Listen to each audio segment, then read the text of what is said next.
Good morning, friends. I hope you're having a great day and a great week. Today we are going to cover Expedition Everest at Disney's Animal Kingdom. Now, Animal Kingdom is my favorite park, which is going to be probably a little controversial.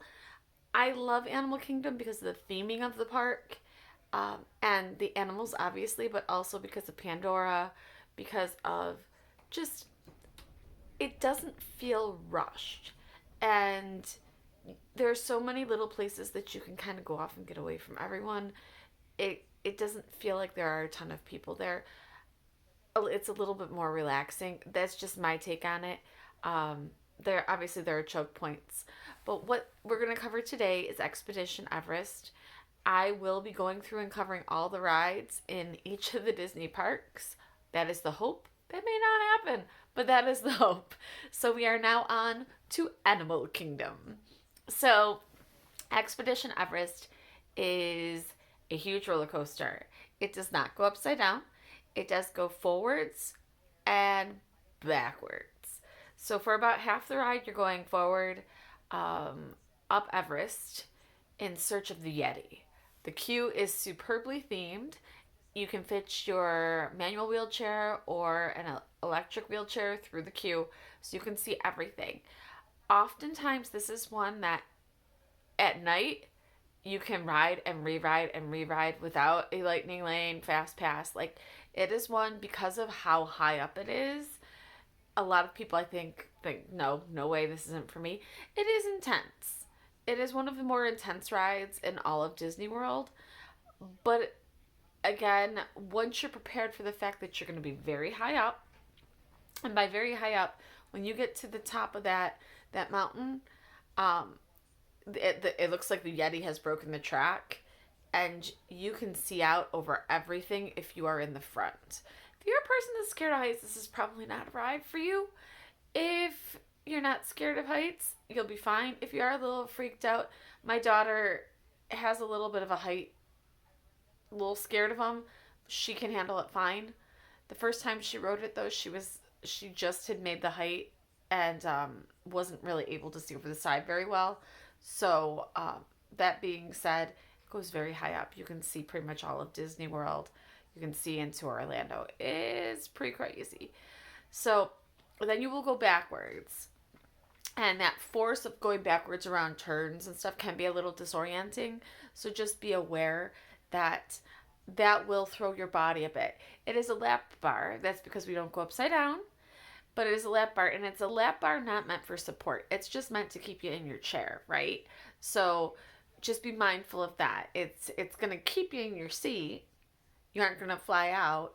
But if you have problems holding yourself up, you will flop about. It will happen. Um, that being said, it's fun. If you like roller coasters and you like whipping around, it's not super bumpy. So you don't need to worry. It's not like Space Mountain where like you leave and your back hurts and you suddenly realize that you're old because like this doesn't feel good. It's not like that. It's more intense than Space Mountain, but hurts you a whole lot less, if that makes any sense. That being said, there are a few moments of strobe lights that you're going to want to be aware of. Um, just if you have a sensitivity to light and dark. If you go on it during the day, you're going to be going in and out of caves at certain points. So again, that light to dark, just be mindful if you have a photosensitivity that could possibly trigger something. As far as loading into the ride car from a chair, there's not a transfer board. There is a car that is wider, and the like side of it is a little lower so that you are able to transfer in.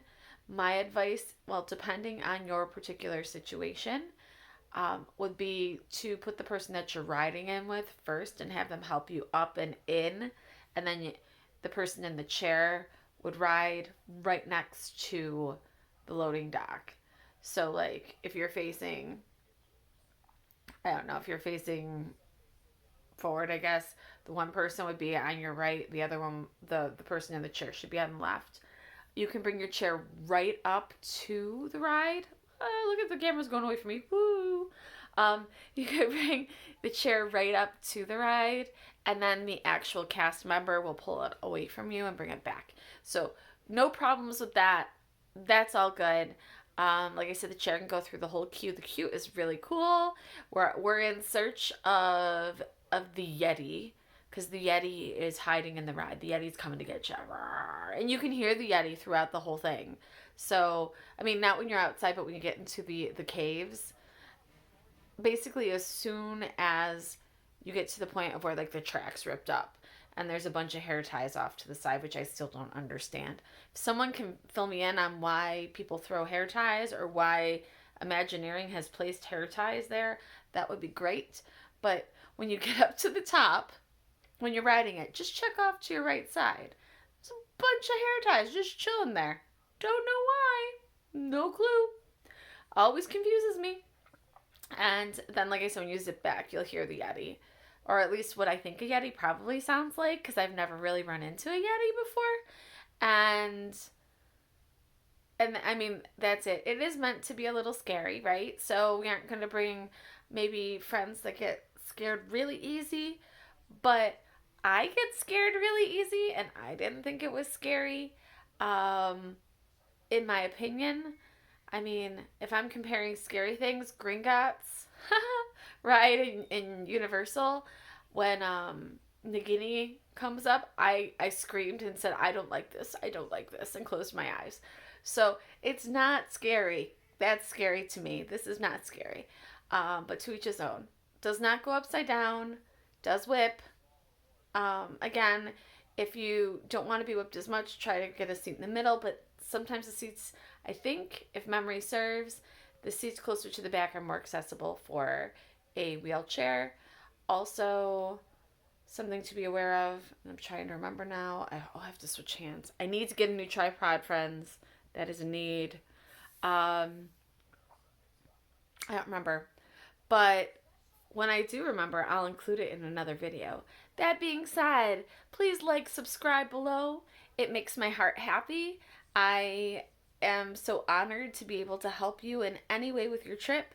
And if you have any questions, I will answer them to the best of my ability. So thank you so much. I hope you enjoy Expedition Everest. It is very well themed. Queue is awesome. Ride is fun. And I hope you have fun. All right, I'll talk to you later.